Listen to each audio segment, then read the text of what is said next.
Hello, hello, one and all. This is your mad scientist, Jim. Podcast time. Here we go today. Our guest today is quite unlike any other guest we've had before. And why do I say that? Because he has been around some of the greatest wrestling superstars of the past, present, and now the future. We are joined by fellow podcaster and wrestling reporter Andrew Pace of Wrestling IQ 101, which can be heard on B Plus Radio podcast. So, let's get to the action. Ladies and gentlemen, boys and girls, children of all ages, let's have some fun.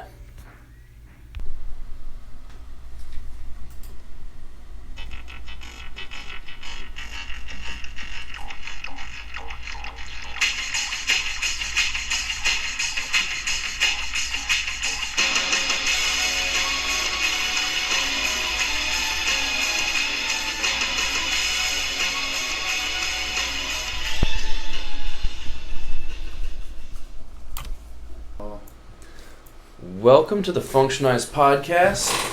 We are here with Andrew Pace. Andrew, welcome. Thanks for having me, guys. Really appreciate it. Yeah, welcome here. Thanks for having us on your show. Anytime.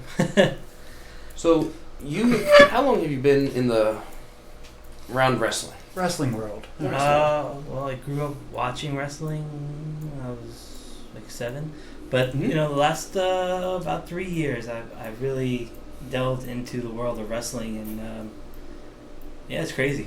So what got you into going from being recreational Hulk Hogan watcher to what you're doing right now, where you're following it, you're immersing yourself into it, you are talking about it, reporting about it? Well, I experienced something really dramatic in my life, personal stuff. And I had 2 good friends, Pat and Derek, who I started the podcast with. And my friend Derek, he kept insisting we should do something in wrestling. And I was like, I'm good. I just kind of went through this big change in my life. And, I said, let's just go for it. And he said, let's do a podcast. So one day I went to Best Buy, and I was sitting on a couch in Best Buy, and I was looking at the 2 microphones would be the best one, and he got mad, and he's like, let's go back tomorrow. And I literally picked up the same product I did the next day.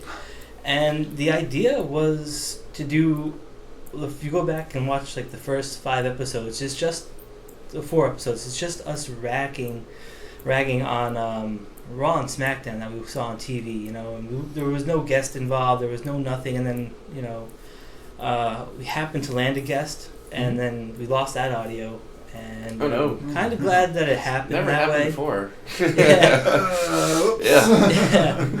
So we lost our first guest, but he ended up coming back on, which was awesome. But our first guest was a guy named Monster Mac, and he was at the show that we met you at. Yeah, and he has been a mentor and a friend. Somebody who I look to for guidance in this stuff, and take his advice so seriously. And he was sitting with us, and he was our first official guest that we put out. And he was like, after this, it's just going to snowball for you. And I was like, no, it won't. We're just 3 schmucks. And, it's nothing will ever happen. And since then, I interviewed Kenta, who wrestles in Japan. He wrestled for WWE. I interviewed Virgil. Sonny Ono, Ultimo Dragon, so many people I grew up watching are now people I'm interviewing.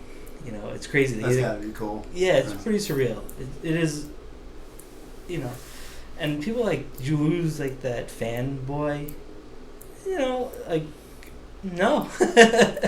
I'm still the same fan, and I try not to jade myself because, it could end at any time, and it's so awesome to have that. Sorry. No problem. I'm awake now. I'm getting the flashbacks to early morning. Like, no, come on. Yeah. 5 more minutes. Hit the snooze one. Nope, I hit the turn off one. I have to get up now. Yeah. I hate that alarm, but for medical reasons. So, you started getting into it a little bit. When did it finally start to hit and say, you know what, this is not just a one-time thing. I'm gonna be, really immersing myself. Probably after the first episode because. That was right then and there. Yeah, it's like. So you knew right away. You can't, once, that's the thing I hate about anything. When you say you're going to put out a project and you just do a couple episodes and you stop. And that's what I'm always on my, on Derek or, when I was with Pat. It's like we just got to keep going. I know we're tired from work. I know we're tired from life. Yeah. But you just keep going. Absolutely. All right. I'm a little early. Keep on going. So, do you have I know someone's going to hear this and be like, oh, I thought I was his favorite. No, I was his favorite. If you have a favorite guest or somebody that you've interviewed Or favorite time on the show, if you want to. Favorite time was when I was just hanging out with my friends, and I still do it every week, so, it's always a fun time. Favorite guest, it's like asking who's your favorite kid, right? So, right? But honestly, I would have to say the wrestling superstar Virgil was probably my favorite. I think because, there's such an allure around him, and also because he's Ted DiBiase's guy right. For so long there. And if you watch him on Instagram, he's hilarious, and it's not even him; it's just somebody who's his handler, and so he was. And plus, nobody else has that interview other than Sam Roberts. So to be in the same category as Sam Roberts pretty early on with one of our guests is kind of that's kind of cool.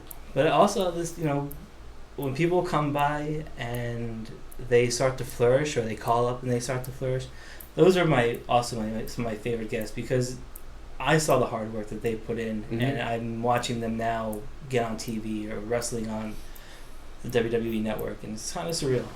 Yeah, it's got to be a lot of fun. You keep in touch with a lot of guys once they go on to the big time, if you would, or do they kind of realize that, they can come crashing down, so... Yeah, well... They better play it humble. At the shows, we are cordial. I try, it's hard because I am still a fan, so I try not to, I try to separate between professional and being a fan still.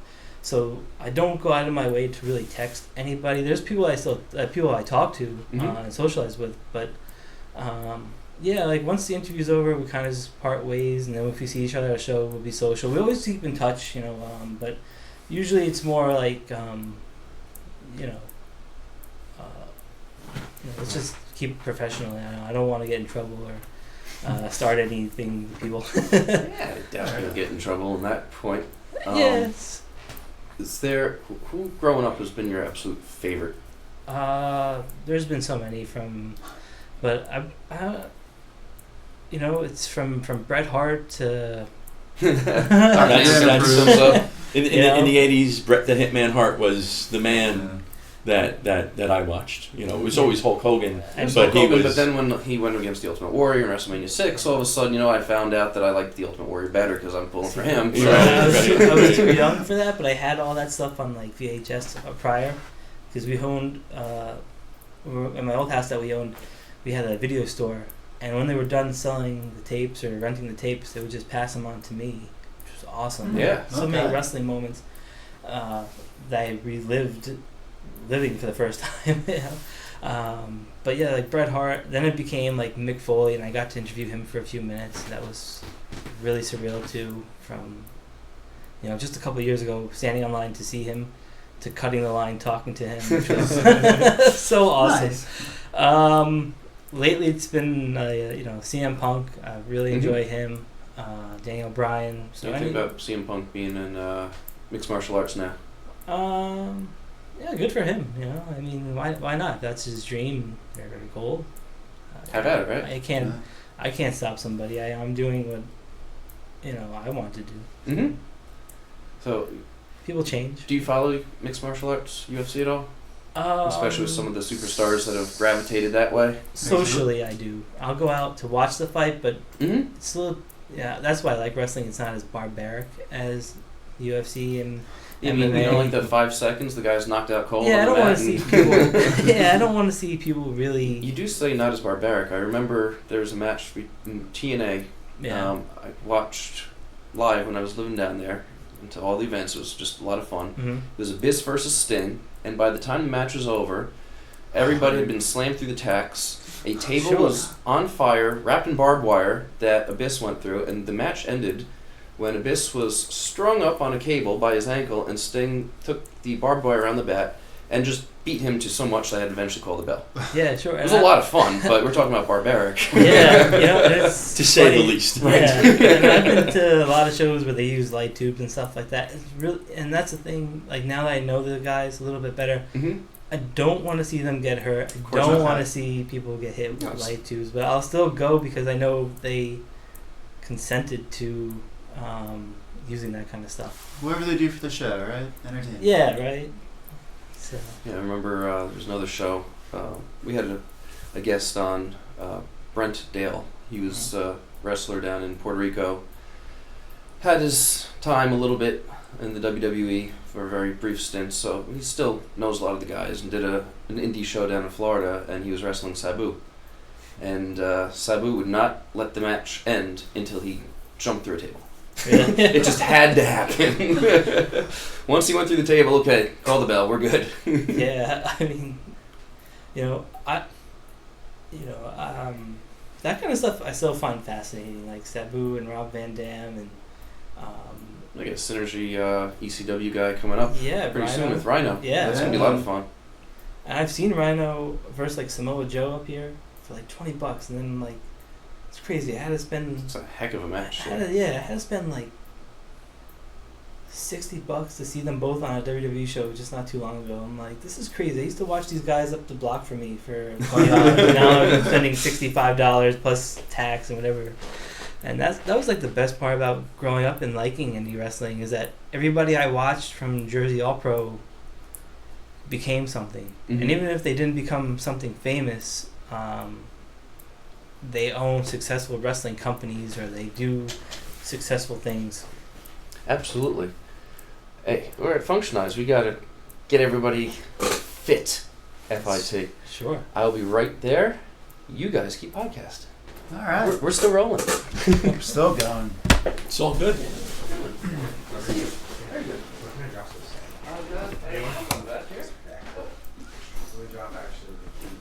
So how long have you been doing the podcast, did you say? Almost 3 years. 3 years. September will be 3 years. And I don't think we actually announced officially what is the podcast that you do, because we mentioned about you doing podcasts, but I don't know if we really got that out outside of the intro. It's a Wrestling IQ 101. It's available on YouTube and the B Plus Player Network across all platforms. So it's like we make our own graphics, which the people really love. They have bumpers, little intros where the wrestlers say a little fun thing about us, and and it varies. People come they either want to just take the picture with us, which is so funny. Like, we just came to take the picture with you. Some guys are like, oh, we love the thing, so we came to actually do the interview. Some guys are like, oh, we like the intro in the beginning of the show, but that's all we wanted to do. And I'm like, oh, it all varies on the person. They're like, we just wanted to do the interview to do the little intro. We're like, oh, okay. yeah, if it's a reason they want to come up to you, why not, right? Yeah, for all different reasons. And people like, we hit our 101 episode. We made a big deal out of that one, and we want to say thanks to all of our guests, but unfortunately we can't have everybody in one place, Sure. And so that was more of a celebration episode than it was like an interview episode, and that was like, but yeah, it's pretty surreal. Life is pretty surreal when you get to hang with people you admire and people like Colin West. You met Colin, and it's cool. It really is cool. And so what is the allure of wrestling for you, or not only for you, but what do you think the allure of wrestling is for anybody? because I grew up watching, I mean, this is going back a long time, Mm-hmm. Bruno Sammartino, Chief J. Strongbone, George the Animal Steel. And to me, it was just fun. It was fun to watch. It was exciting. So for you, what do you think the fans like about it? For me, I'm a creature of habit. Mm-hmm. So I know Monday nights I'm going to be watching Raw. Right. And, Thursdays I'll watch, whatever's on TV, Japan, on Fridays. So I'm a creature of habit, so I don't, and plus I really don't like trying new things. So, Okay. but I'll try a new wrestling show anytime. But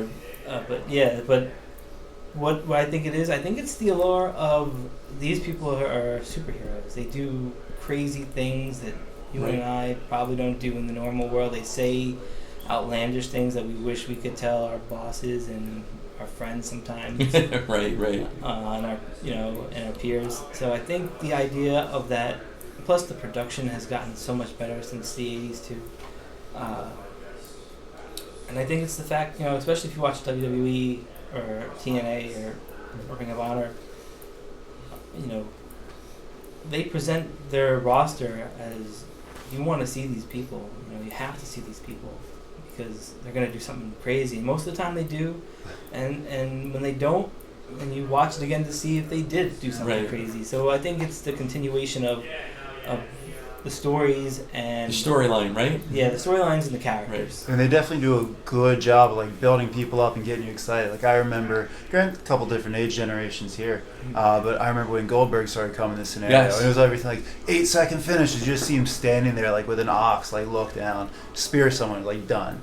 I remember getting so excited to see those like 8 seconds, and they would just stare at him down. Sure. And it's I would make anybody excited, to see him, pile driver someone every week for a while was awesome. I used to love the storylines that they had throughout the show, and at the end it would reach that pinnacle, right? And then they would, it was like, okay, it's over, the hour is over, and you had to watch it the following week. You were looking forward to it. Yeah, you get hooked to it, and there's something for everybody, especially now, if you like women athletes, they have women athletes. Mm-hmm. If you like women that are still model-looking women, they have model-looking women that entertain. If you like hardcore wrestling, if you like technical wrestling, every company does a little bit of everything to ensure that you're watching their stuff. They might, it's not going to be like the way it was in the 90s where people were, cursing off a storm on some of these shows. But yeah, some of those things, you wouldn't probably want to go back to because, we've grown so much as a society too. Yeah, you're right. It definitely has evolved. Speaking of that, obviously right now, Wrestling IQ 101, you do a lot of the podcasts, and you're very active on social media. But you say you've done this for a little while, but where do you want it to take? Like, how big are you trying to make this? Are you planning on just keeping on the regional scenes? Or are you looking at, do you have a dream of where you want this to go and where people can get excited to follow you as we go down? Sure. I think anybody would want to have an end goal. Me, I'm just having fun. And wherever this road takes me, I'm very happy. If it ends tomorrow, I accomplished my checklist. I got a sponsorship with Al Snow. I got, to interview Virgil. I've got to interview international superstars. I got to do so many cool things that I never even expected that I would be able to have. Right. And is the show? What's the reach now for the show? Is it more regional? To be honest with you, because we're on the B Plus Player Network, that gives us more of an outreach to more listeners, and I'm not sure the numbers on that, but our YouTube page does more international. More national than international. We do 2%, I think, overseas or something like that. It still kind of blows my mind that people. If people are listening across the seas about wrestling that from over here, you're obviously doing something right. Yeah, it's like 2% overseas, and it's like 18 to 35 males. So I think we're hitting our stride in there, but there's I think more opportunities. So I'd like to see more like anything, you want to see things grow more and more. But You definitely got that main demographic, at least where I would assume that most like the wrestler fan base is. yeah, You always want to expand. yeah, that's the truth, and like that's why I always like going to the shows because I can be seen. And it's just seen enough where people can see me, and then I go in the back and do my thing, and then I come sneak through, watch a match or two, or whenever I get some free time, and usually sitting with some friends or somebody like that, and I try to join their circles and try to reach out to other people and always be mindful, of everyone's good time, and that's the thing I like about doing the podcast. I go to wrestling shows with my friends. Mm-hmm. I have 2 friends, and they like going to the matches because I like to go. Okay. And they like to come over for the pay-per-views because I like it, but they don't normally turn on WWE or TNA or All Elite or any other thing. They don't turn it on unless I put it on, right? So, Okay. and Ringleader. yeah, so when they go home, they don't watch it, they don't talk about it, they just come here, and whenever something's on the news, they'll tell me, like, oh, this happened to so-and-so. I'm like, yeah, I heard about it, like, 2 days ago. But, but I like getting their perspective on wrestling because they like the characters. And sometimes I'm like, oh, I can't relate to that character. Usually in the beginning, I would be like, I can't relate to that character. I don't know how that interview would go, right? And I was like, these guys, they know what they like, and they're telling me what they like, so I should listen to what they like. Yeah. Again, help expand your target audience. Yeah, Just a little bit, listen to feedback. Yeah, so like they'll call me up and they'll be like, you got that guy on? And I'm like, yeah, I got that guy because you liked him, and he's a nice guy, and we had a good conversation. So that's kind of the fun stuff, is diversifying my wrestling likes with theirs. Okay. So do you have any like specific shows that are coming up? Like, I have no idea if you plan ahead of time of what your next show is going to be, or where do you get your? Okay, I've already seen the chuckling from that. Like, where do you get your topics for the shows? Yeah, your Or is it kind ideas. of- My or was it kind of like ideas? when I first met you and said, "Hey, let's start in 3, 2, 1." At the shows, well, that's where upcoming shows, I usually take them sparingly, day to day. I'm still recovering from an illness, but basically, we have we do 3 different things. We do card previews where somebody will call up and we talk about the show coming up. We do event coverage like you saw what we did. And we do a normal podcast where we sit down with our guests for an hour or so, right? So when we know we have a guest coming up, we prepare like fiends. Like for a week long, I'll watch somebody. It's called researching. There you Yeah, I go through. Well, you have to do that. Yeah, right? we all You go have- through the nooks and crannies, and I always feel like I don't think I'm the most skillful podcaster, but where I make up with having good questions and good. I can be good on the fly, right? I can literally. I'll prepare, and that's why I have that clipboard because it has all my notes, right? And I feel like that's an opportunity to, if I ever get stuck, and it happens, I get stuck once in a while, and I'm like, damn it, like where did I leave off? And I have my notes to remind me where I left off, and because it's hard to remember what everybody has done, especially on a big wrestling show. Right? I mean, if you're trying to keep track of like 7 or 8 guys, and they all have been doing it for 5 or 10 years, you got a lot of data to try to situate and go through. And that's what happened. Like my So I'm sure you'll want to ask someone about, oh, how'd this match go, and realize, oh, that was the other guy. Yeah, and like that's the thing. I can compartmentalize a lot of the wrestling matches that I've seen, but I still need to have some notes. I mean, I'll give you a good example. If you guys have been watching Raw or SmackDown, they had Renee Michelle on. Okay. And she was so gorgeous that in the midst of talking to her, I just froze. Like, I literally was like, just stop. Yeah, and I was just like, wow, like she is like a really pretty woman. And I went from having this great conversation to just looking like a deer in the headlights. And luckily I had my notes because I would have been... You would have fallen off at that point, right? And it happens too. Like, I was talking to somebody else, and I'm just like, damn, I just froze, you know. And I'm like, but luckily it's only for like a second or two, and I look down my notes and I'm like, all right, I'm back on track, and keep this going. Yeah, podcast bloopers. We've all been there once or twice.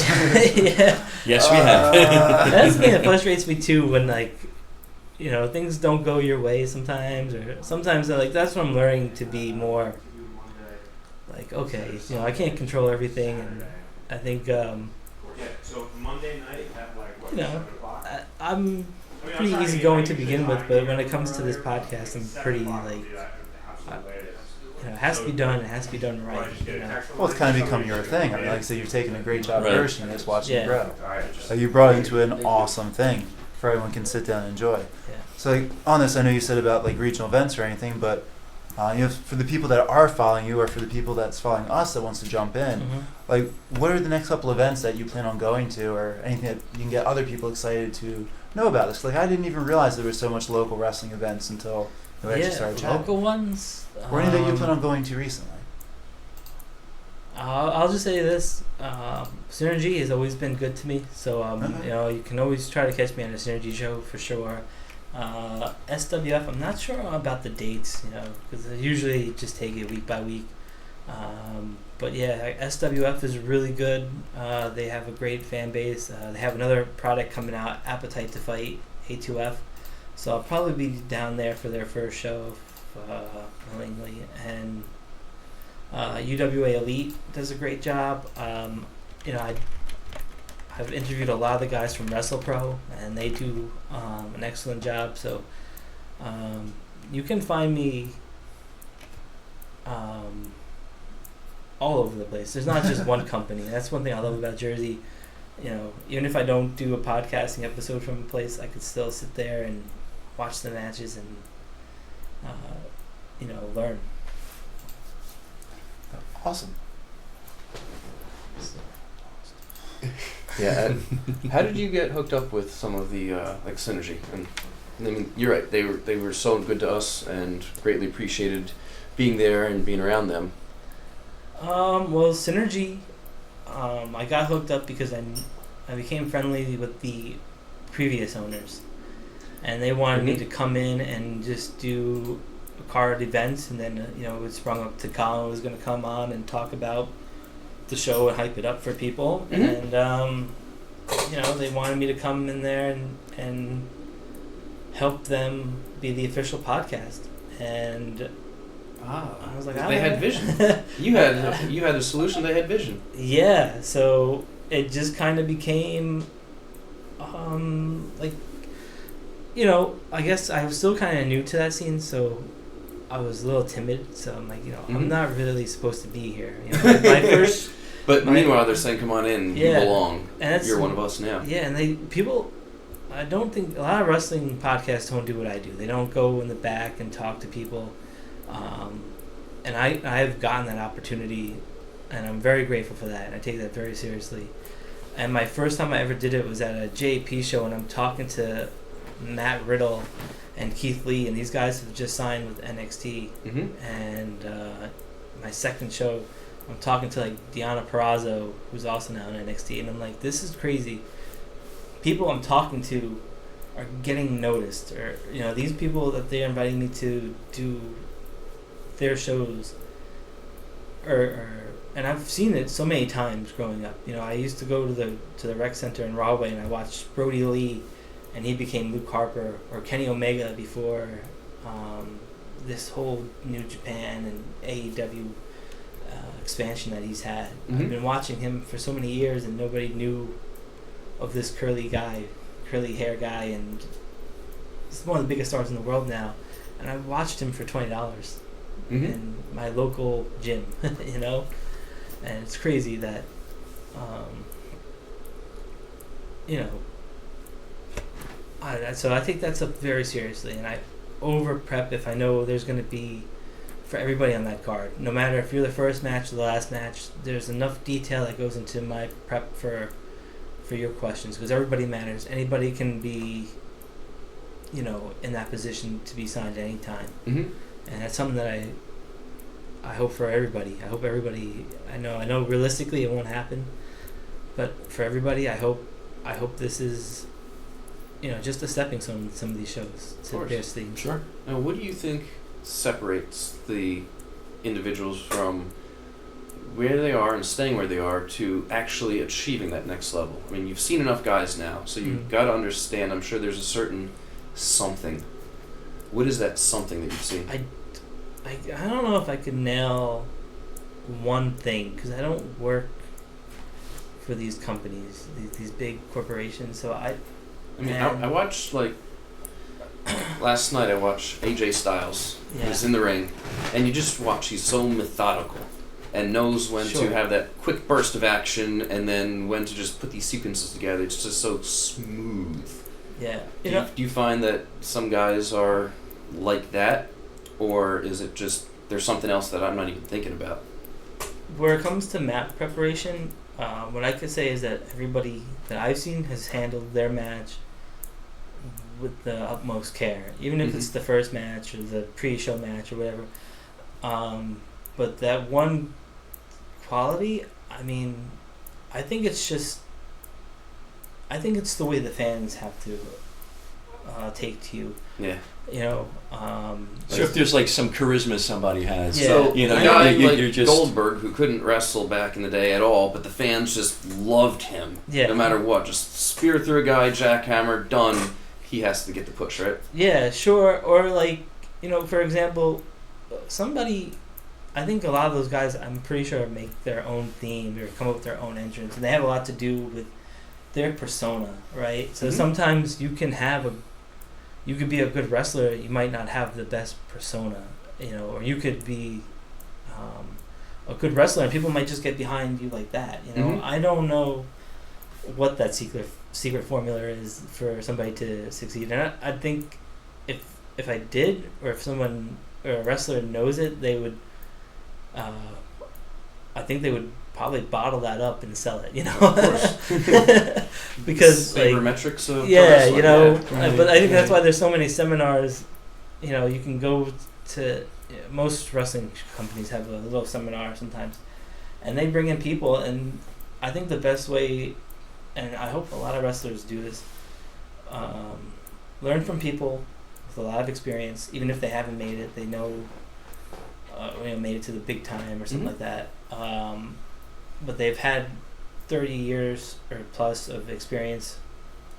And also, if you go to those seminars or go home, listen to a wrestling podcast, learn or a wrestling interview, and take what they've learned and apply them to you. That's what I would say. I mean, I'm not in a position to really say that, but that's what I do. I go home. You've been around enough. Yeah. Yes, you are. Because I go home and I listen to Bruce Pritchard's, I listen to Eric Bischoff, I listen to Edge and Christian's podcast, I listen to Stone Cold, because I don't want to just, and I listen to other people's podcasts too that have nothing to do with wrestling, like Joe Rogan, not, He's got a good personality. Yep. Yeah, or just to hear their interview style, to hear their,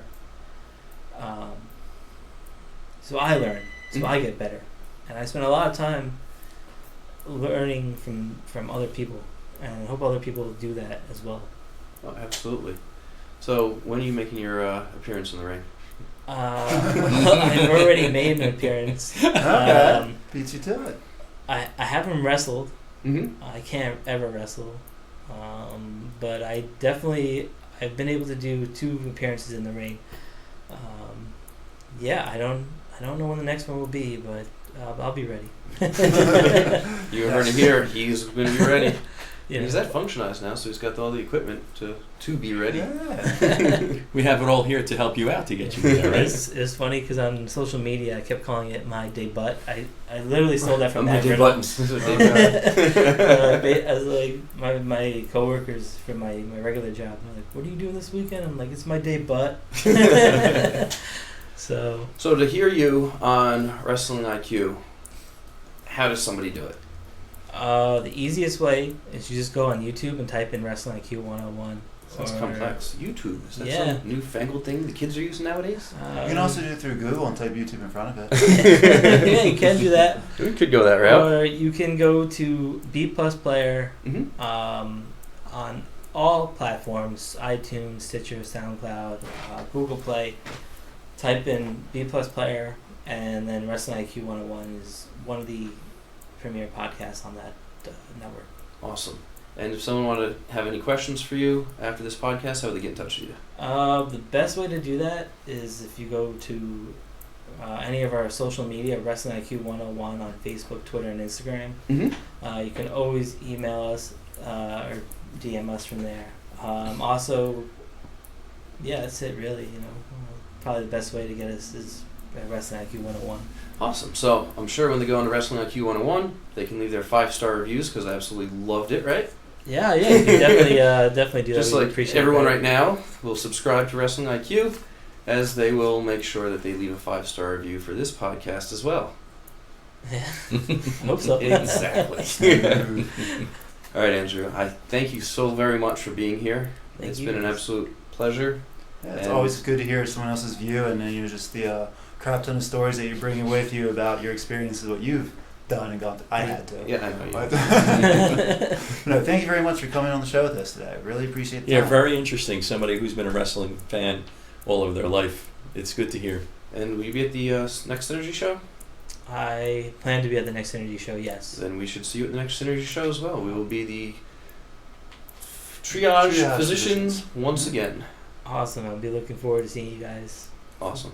Well, thank you so much. And this is the Mad Scientist Jim. I'm out. Looking at Dr. Mike, he pretty much is. Dr. Mike, he's You're starting out to go already. out. Dr. Mike's just about ready to go out right now. Dr. Dan, rejuvenated here at Fit. Peace. Thank you.